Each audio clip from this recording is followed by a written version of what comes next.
पर्यन्तम् आगतम् अस्माकं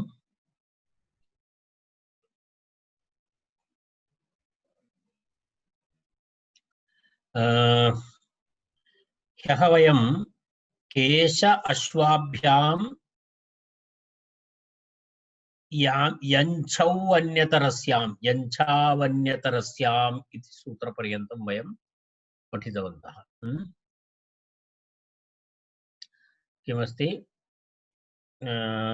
केशाश्वाभ्यां याञ्छावन्यतरस्याम् इति एतत् सूत्रम्। केशाश्वाभ्यां याञ्छावन्यतरस्याम् इति सूत्रपर्यन्तम् अस्माकं ह्यः अभवत्। तत्र पक्षे ठगणौ इत्यपि उक्तं। कैश्यं, कैशिकम्, अश्वीयम्, आश्वम् इति आसीत्। रैट्?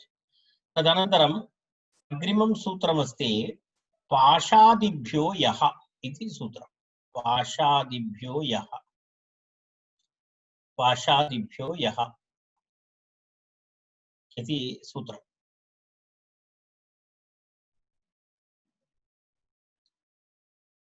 पाशादिभ्यो यः इति सूत्रे तत्र यः तस्य समूहः इति तत्र कः प्रत्ययः यः प्रत्ययविधायकं सूत्रमस्ति। यः पाशादिभ्यो यः विधेयांशः, यः विधेयांशः, यः प्रत्ययः कस्मिन् अर्थे? इदानीम् अस्माकं समूहः इत्यर्थः चलति खलु, तस्य समूहः, समूहार्थे चलति, तस्य समूहः, तस्य समूहः इति तद्धिताः ज्ञाप्रातिपदिकात् प्रत्ययः परश्च इति सर्वं तत्र भवति। तर्हि पाशादिगणः, पाशादि इति गणः भवति। तस्मिन् गणे ये शब्दाः सन्ति तत्र पाशादिगणपठितशब्देभ्यः इत्यर्थः। पाशादिगणपठितशब्देभ्यः किं भवति? तस्य समूहे इत्यर्थे, तस्य समूहः इत्यर्थे किं भवति? तत्र यः प्रत्ययः भवति इत्यर्थः। यः प्रत्ययः भवति। पाशादिगणः अपि तत्र स्यात् भवतां पुस्तके। खण्डिकादिभ्यश्च इति वयं दृष्टवन्तः। खण्डिकादिभ्यश्च तदनन्तरं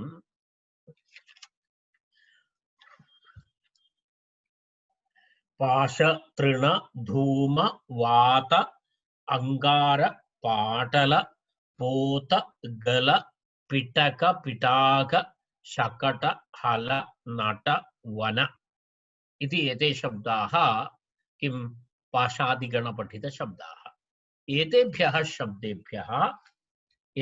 शब्देभ्यः तस्य समूहः इत्यर्थे यः प्रत्ययः भवति इत्यर्थः।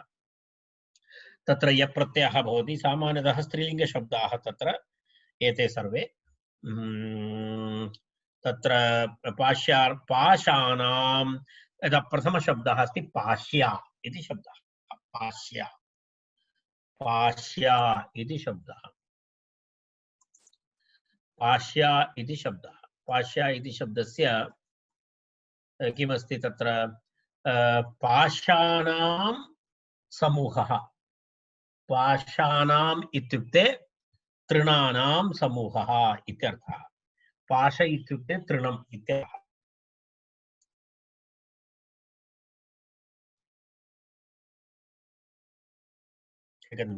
एकनिमेषः। पाशः इति तृणानां न, पाशः इति क्षम्यतां, पाशानाम् इत्युक्ते पाशः नाम जालः। क्षम्यतां, जालः, नेट् इति वदति खलु, नेट् इति जालः, पाशः जालः। तृणमिति भिन्नं, तद् अहं किञ्चित् कन्फ्यूस् अभवम्। पाशानां, तृणानां, धूमानां, वनानां, वातानां च समूहः इति विग्रहः इति अस्ति। तत्र पाशानां, तृणानां, धूमानां, वनानां, वातानां च समूहः इति तत्र विग्रह। पाशादि इत्यस्य आदिशब्दस्य तत्र एवं विवरणमस्ति। अस्तु नाम पाषाणाम् इत्युक्ते जालानां समूहः। पाषाणां समूहः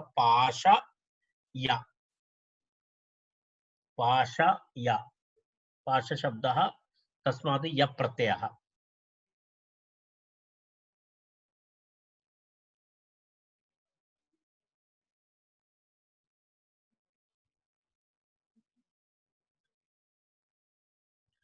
पाश य इति स्थिते तत्र किमपि नास्ति भो, तत्र स्पष्टं।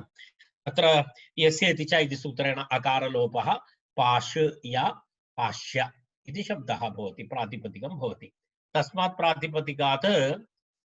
प्रातिपदिकात् स्त्रीत्व विवक्षा अस्ति। अत्र स्त्रीत्व विवक्षा अस्ति इति कृत्वा किं भवति, स्त्रीत्व विवक्षा अस्ति इति कृत्वा तत्र स्त्रीत्व विवक्षा भवति टाप् प्रत्ययः भवति। टाप् प्रत्ययः, एकनिमेषः, अकारयोः लोपः टाप्, तर्हि पाश्या इति यस्य इति च इति पाश्या इति रूपं।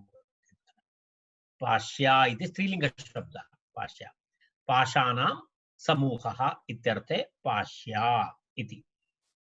एवमेवं तृणानां समूहः त्रिण्या। तृणानां समूहः किं भवति, त्रिण्या इति भवति। त्रिण्या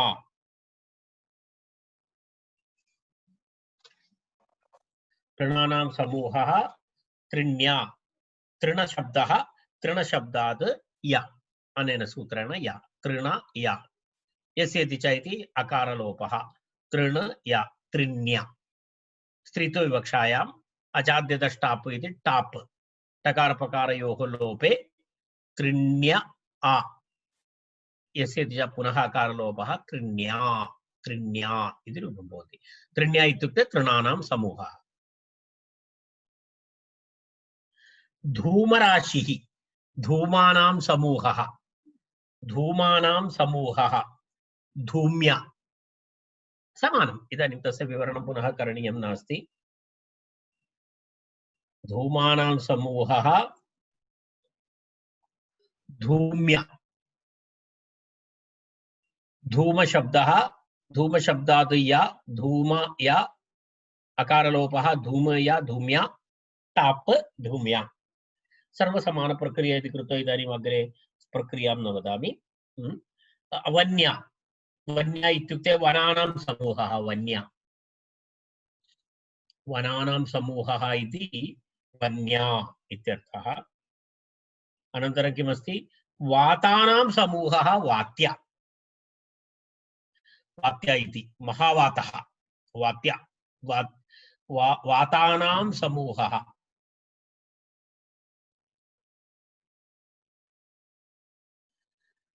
वातानां समूहः इति वात्या इति शब्दः। वात्या, वात य, अकारलोपः वात य, वात्य, टाप्, वात्या इति भवति। वात्या इति भवति।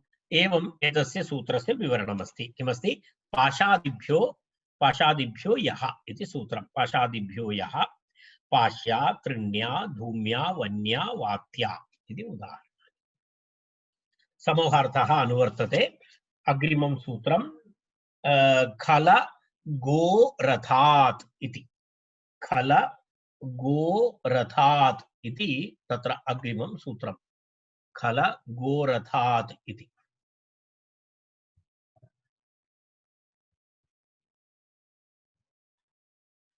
तत्रापि एवमस्ति। यः इति अनुवर्तते,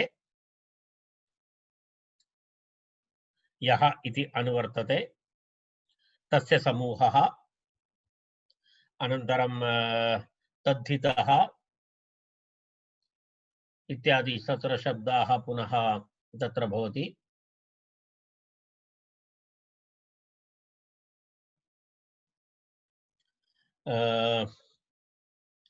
तद्धिताः ज्ञाप्रातिपदिकात् प्रत्ययः परश्च इति सर्वं तत्र भवति यथा पूर्वं। खलानां समूहः, गवां समूहः, रथानां समूहः, इति समूहत्रयं तत्र। खलानां समूहः, खलः नाम तत्र द्वित्रि खलः भवति। खलः इति दुष्टः इत्यपि अर्थः अस्ति। खलः इति खलति खलः धर्मादिति, खलः इति दुष्टः इत्यर्थः अस्ति। अनन्तरं खलशब्दस्य कृषिक्षेत्रम् इत्यर्थः अस्ति। खलेभुजं, खलेभुजम् इति प्रयोगः अस्ति। खलेभुजं, खलेभुजम् इत्यत्र खलशब्दस्य यत्र धान्यादिकम् आनीय स्थापयति तद् खलम् इत्युच्यते। यदा कृषिक्षेत्रात् कर्तनं कृत्वा यदा वयं धान्यानि आनीय यत्र स्थापयामः तदपि खलम् इति अस्ति। तमालवृक्षः इत्यपि खलशब्दस्य अर्थः अस्ति। एवं भिन्न अर्थे तत्र एवं खलः इति दुष्टः इत्यर्थे अस्ति। खलः करोति दुर्वृत्तं नूनं फलति साधुषु दशाननो हरत् सीतां बन्धनं तु महोदधेः इति तत्र खलः इति अस्ति। एवं खलशब्दस्य विभिन्नाः अर्थाः सन्ति। तर्हि खलानां समूहः इत्यर्थे, खलानां समूहः इत्यर्थे खलशब्दात् या, खलशब्दात् या, खल या समान पूर्वोक्तं यथा तेन प्रकारेण अत्रापि किं भवति, खलशब्दात् तत्र सूत्रार्थः तु स्पष्टः अस्ति। तेन कारणेन अहं सूत्रार्थं न उक्तवान्, तथापि एकवारं पश्यतु। तत्र खल गो रथ एभ्यः तस्य समूहः इत्यर्थे यः स्यात् इत्यर्थः। सूत्रार्थः अत्र दत्तः अस्ति। किमस्ति तत्र खल गो रथ एभ्यः यः स्यात् इत्यर्थे खल्या गव्या रथ्या इति खलानां गवां रथानां च समूहः इति विग्रहः। यद्यपि खलादिषु एव येषां पाठो युक्तः तथापि किं भवति, उत्तरसूत्रे येषामेव अनुवृत्त्यर्थं पृथक् पाठः इति। एतस्य उत्तरसूत्रेपि अनुवृत्तिः अस्ति, तदर्थम् एतद् भिन्नं सूत्रम् आचार्येण कृतम् इत्याशयः। तत्र पश्यामः इदानीं खल्या, खलानां समूहः खल या यस्य इति च इति अकारलोपः खल या खल्या। पुनः स्त्रीत्वविवक्षायां टाप्, स्त्रीत्वविवक्षायां टाप्, टाप् प्रत्यये टकार खल्या इति।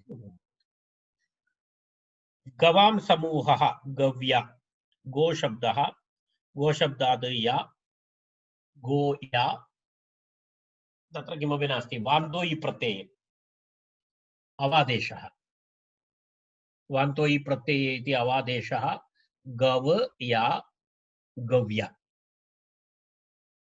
तत्र गव्या, गव्या इति स्थिते पुनः टाप्, गव्या इति टाप्, स्त्रीत्वविवक्षायां टाप् प्रत्यये गव्या इति रूपं भवति।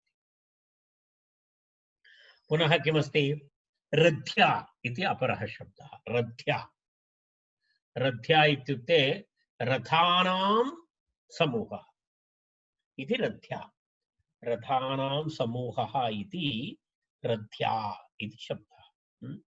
रथ्या इति शब्दः।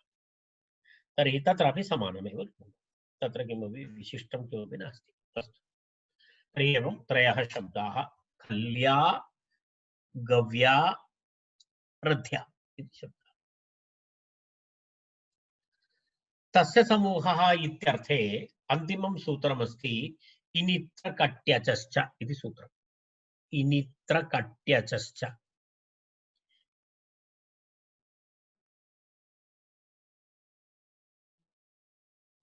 इनित्र कट्यचः च इति एक द्विपदं सूत्रम्। इनित्रकट्यचः च, इनित्रकट्यचः च, इनित्रकट्यचः इति तत्र वस्तुतः प्रत्ययत्रयं, तत्र इनि त्र कट्यचः इति, तत्र इनि त्र कट्यच् एते स्युः इत्यर्थः। इनि त्र कट्यच्। तर्हि अत्र अनुवृत्ति अस्ति किं खल गोरथात् इति अत्र अनुवर्तते। खल गोरथात् इति अनुवर्तते। तस्य समूहः तद्धिताः ज्ञाप्रातिपदिकात् प्रत्ययः परश्च इति सर्वं भवति अत्र।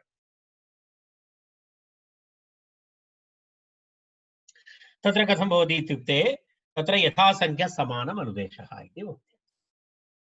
त्रयः शब्दाः अनुवर्तिताः, त्रयः शब्दाः खल गो खल के शब्दाः खल गो रथ किं किम् अनुवृत्तितमस्ति खल शब्दः, गो शब्दः, रथ शब्दः। प्रत्ययः अपि त्रयः इनि त्र कट्यच्। यथासङ्ख्यमनुदेशः समानम् इत्यर्थे खल शब्दात् तस्य समूहः इत्यर्थे इनि प्रत्ययः भवति। गो शब्दात् त्र प्रत्ययः भवति। रथ शब्दात् कट्यच् प्रत्ययः भवति इत्यर्थः। एवं भवति अर्थात् क्रमात् खलादिभ्यः क्रमात् स्युः इति उक्तम्। खलादिभ्यः इनि त्र कट्यचः क्रमात् स्युः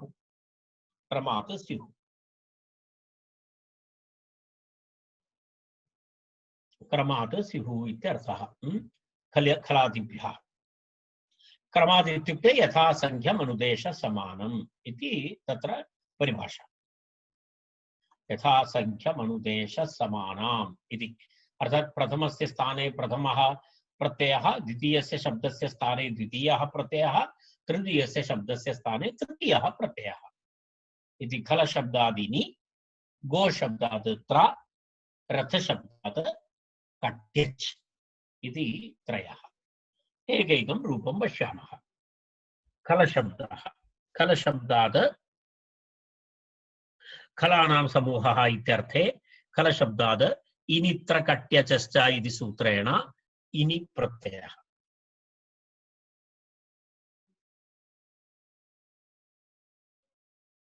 खल इन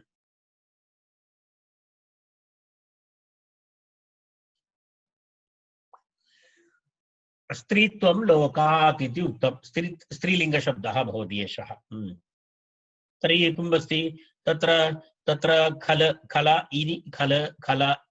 इन यस्य च इति अकारलोपः खल इन खलिन् इति शब्दः भवति। खलिन् इति प्रातिपदिकं। खलिन् इति प्रातिपदिकं। खलिन् इति नकारान्तशब्दः। नकारान्तशब्दः भवति चेत् स्त्रीत्वविवक्षायां नकारान्तशब्दात् स्त्रीत्वविवक्षायां ऋन्नेभ्यो ङीप् इति सूत्रं। किं सूत्रं? ऋन्नेभ्यो ङीप् इति ङीप् प्रत्ययः भवति। स्त्रीप्रत्ययः ङीप्। खलिन् इति शब्दः प्रातिपदिकं। तस्मात् स्त्रीत्वविवक्षायां खलिन् ङीप् लकारपकारयोः लोपे खलिन् ई खलिनी इति प्रातिपदिकं। स्त्रीलिंग प्रातिपदिकं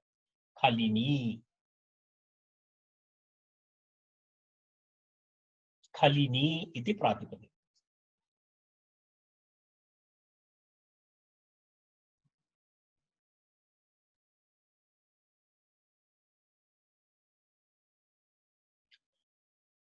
खलिनी इति भवति। खलिनी इति भवति चेत् ततः पुनः सुप्रत्यये तस्य लोपे किं भवति? खलिनी इति प्रथम एकवचने। गवां समूहः इत्यर्थे इनित्र कट्यचश्च इति सूत्रेण त्र प्रत्यये गोत्र इति भवति। गोत्र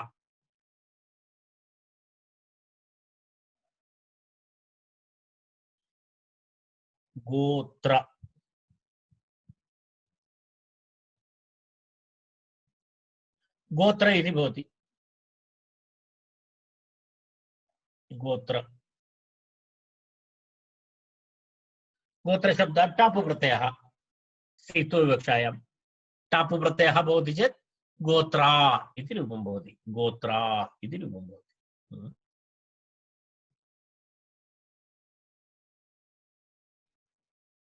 एवं तर्हि पुनः अग्रिमं किमस्ति? रथकट्या इति रूपं, रथकट्या इति रूपं, रथकट्या इति, रथकट्या इति रथानां समूहः, रथानां समूहः इत्यर्थे कट्यच्, रथ शब्दात् कट्य, रथकट्य, रथकट्य, कट्य प्रत्ययः। अहम् उक्तवान् अत्र बहु विचित्र प्रत्ययाः भवन्ति, बहु अत्र तद्धितप्रकरणं नाम प्रत्ययानां तु शताधिकप्रत्ययाः भवन्ति, अत्र उपद्विशतप्रत्ययाः भवन्ति। अस्तु, तर्हि रथकट्य इति च कट्य टाप् पुनः रथकट्या इति रूपम्।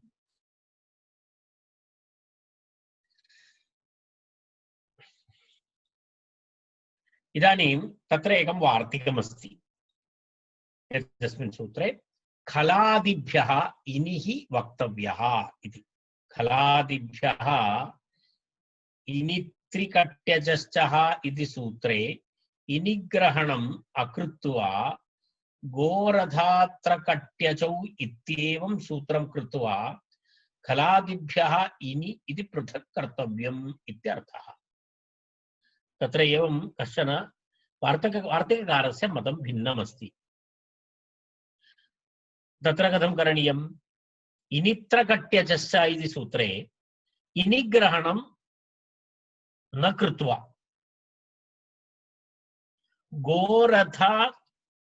गोरथात्रकट्यचौ इति सूत्रं भवतु इति तस्य मतं, वार्तिककारस्य। किं मतं? गोरथात्रकट्यचौ इति, इनि तत्र मास्तु इति। गोशब्दात् रथशब्दात् च त्रकट्यचौ इति भवतु। तदनन्तरं खलादिभ्य इनि इति भिन्नं सूत्रं भवतु, खलादिगणः भवतु इति वार्तिककारस्य मतं। खलादिगणः भवतु भिन्नं, तस्मात् इनि प्रत्ययः भवतु इति सूत्रद्वयं भवतु भिन्नं भिन्नम् इति वार्तिककारस्य मतं। तदेव तत्र वदति, पश्यतु, इनित्रकट्यचश्च इति सूत्रे इनिग्रहणम् अकृत्वा गोरथात्रकट्यचौ इत्येवं सूत्रं कृत्वा खलादिभ्यः इनिः इति पृथक् सूत्रं कर्तव्यम् इति एतस्य वार्तिकस्य आशयः।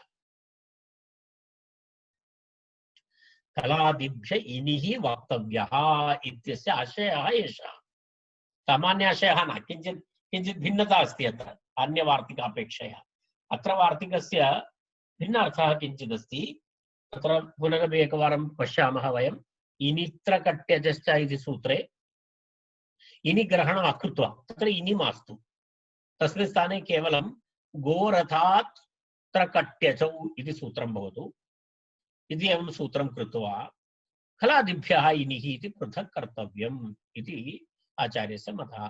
तर्हि तस्मिन् गणे केचन अन्ये शब्दाः अपि भवितुमर्हन्ति।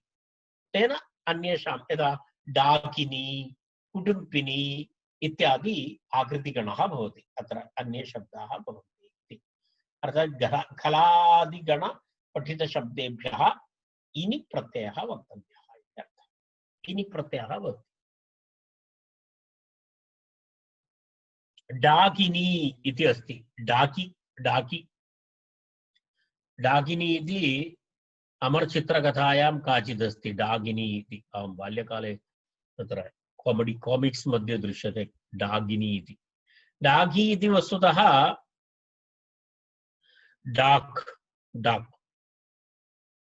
डाक इति अस्ति। डाक इत्युक्ते काली देवता अस्ति, काली देवतायाः अनुचर्यः राक्षस्यः डाक इति उच्यते। डाक, काली देवतायाः किमस्ति? कालीदेवतायाः डाग इति अनुचर्यः, डाग इति राक्षसीनां समूहः तत्र, तदेव वस्तुतः डाग इति इत्युक्ते डाकानां समूहः इत्यर्थे डाक शब्दात् इन् प्रत्ययः, डाकानां समूहः नाम डागो नाम राक्षसीनां समूहः इत्यर्थे डाग शब्दात् इन् प्रत्ययः, काली देवता, देवतायाः अनुचर्यः डाग, डाक डाक शब्दात् इन् यस्य चेत् अकारलोपः, डाक इन्, डाकिन्, डाकिन् इति शब्दः, डाकिन्, डाकिन् इति, डाकिन् इति प्रातिपदिकम्, डाकिन् इति प्रातिपदिकम्। नकारान्त शब्दः अस्ति इति कृत्वा ङीप्, ऋन्नेभ्यो ङीप् इति सूत्रेण ङीप् प्रत्ययः, ऋन्नेभ्यो ङीप् इति ङीप् प्रत्ययः। तर्हि डाकिन् ई, डाकिन् ई, डागिनी, डाकिन् ई, डागिनी।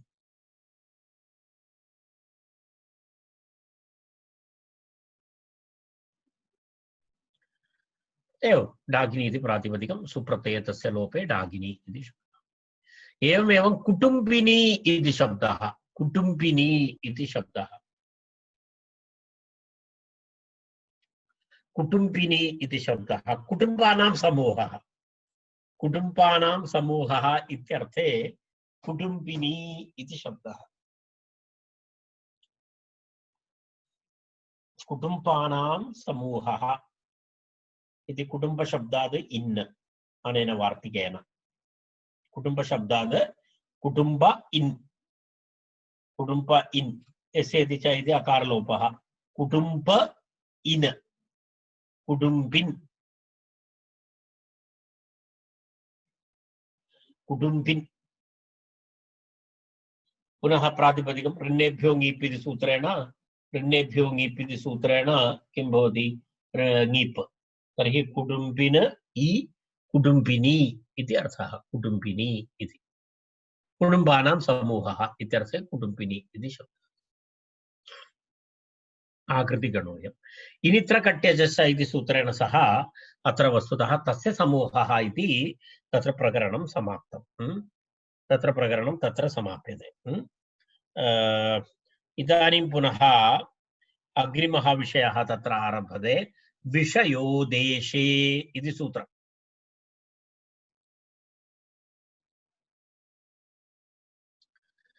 षष्ठ्यन्तात् अणादयः, सामान्यसूत्रमस्ति, षष्ठ्यन्तात् अणादयः स्युः अत्यन्तपरिशीलिते अर्थे स च देशः, स चेत् देशः, अर्थात् अत्यन्तप्रसिद्ध, अत्यन्तपरिशीलिते इत्युक्ते अत्र अत्यन्तपरिशीलिते इत्युक्ते तत्र सूत्रे विषयः इति शब्दः, विषयशब्दस्य अर्थः अस्ति अत्यन्तपरिशीलिते इति, विषयो नाम अत्यन्तपरिशीलितः इत्यर्थे।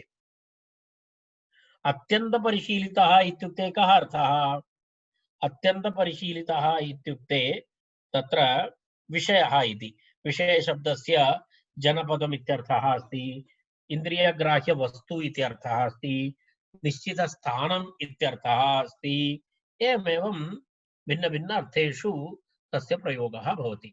किं विषयः इति, अत्र विषयः इति देशवाचक, निश्चितस्थानम् इत्यर्थे विषयः इति शब्दः, प्रसिद्धः, अत्यन्तप्रसिद्धः इत्यर्थः। अत्र विषयशब्दस्य अत्यन्तः प्रसिद्धः इत्यर्थे विषयः देशे, विषयो देशे अत्यन्तप्रसिद्धे देशवाचके, देशे अर्थे किं भवति, तत्र अण् प्रत्ययः भवति इति। विषयम् अभिलक्ष्य कोऽपि शब्दात् देशवाची भवति चेत् विषयम् अभिलक्ष्य इति तस्य प्रसिद्धिं अभिलक्ष्य प्रसिद्धिम् अभिलक्ष्य यः कोऽपि देशवाचकः शब्दः भवति तस्य षष्ट्यन्तात् अणादयः प्रत्ययाः भवन्ति इत्यर्थः। विषयो देशे समूह इति निवृत्तं तस्य इति अनुवर्तते।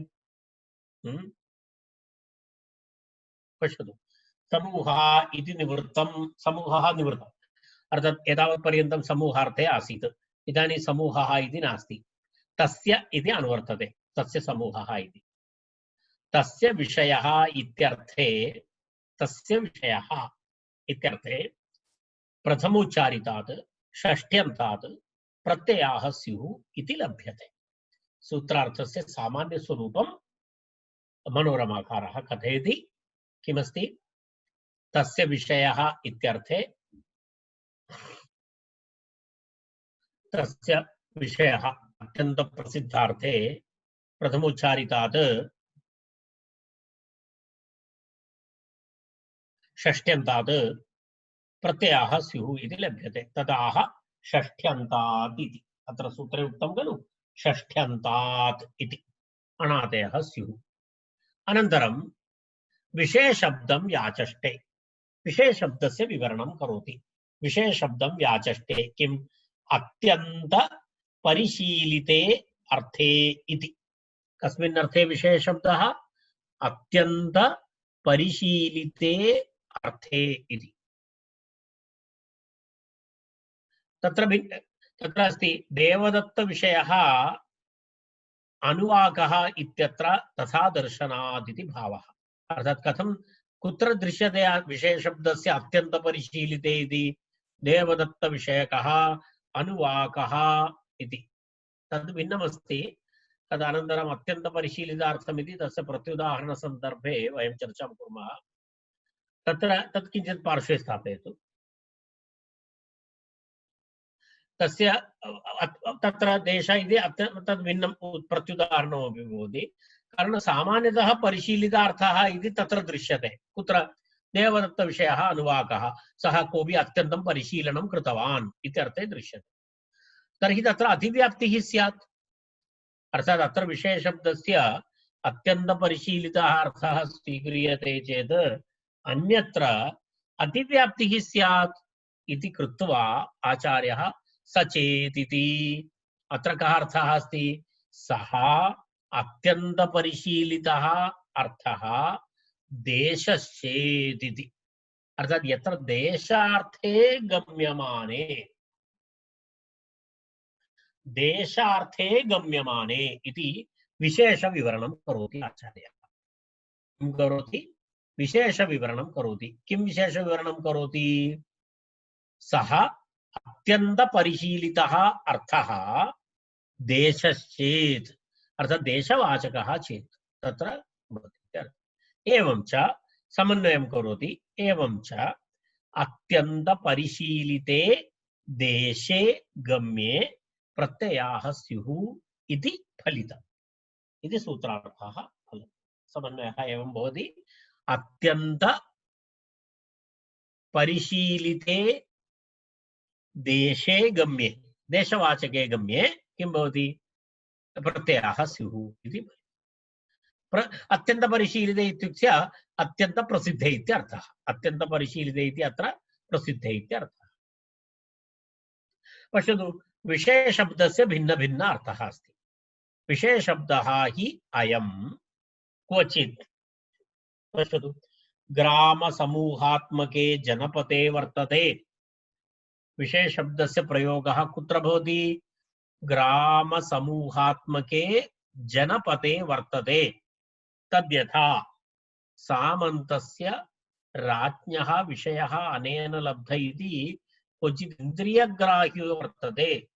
अर्थात् सामन्तस्य राज्ञः विषयः अनेन लब्ध इति क्वचित् इन्द्रियग्राह्ये वर्तते, इन्द्रियग्राह्ये अपि भवति। तद्यथा चक्षुर्विषयः रूपम् इति। चक्षुः विषयः रूपमिति